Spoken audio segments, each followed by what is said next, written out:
回头搁来看第二波的罢免，这礼拜六就要投票。民进党的立委范云今仔日就开记者会，批评国民党新竹县的立委林书明唔拿农地超贷，搁有交通违规各项的争议，呼吁选民同意罢免。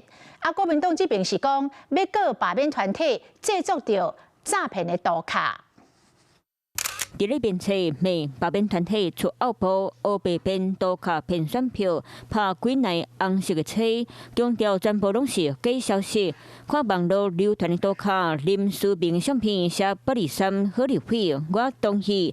搁有另外一张高水版的红仔面印823反恶霸，下面煞标记好立委都同意，互国民党去试下，认为罢免团体黑白带风向。但他们 不但没有，而且还更进一步的说，哦，他们觉得他们这样也没有犯法。那好吧，那自然你们觉得你们没有犯法，那我们就今天会到警察局去正式的报案。这罢免的7区的立委们，你们才是最大的诈骗集团，诈骗人民，背叛国家。罢免团体强调，立委本来就要接受人民的检验，批评林书明无失职，嘛继续找立宪民代来助力。不论公或者是私哦， 都没有办法为民表率，甚至带头违法、率先违法的立委哦。我相信我们竹2选区的选民值得更好的立委。继续讲林书明农地超贷、交通违规的记录，林书明反击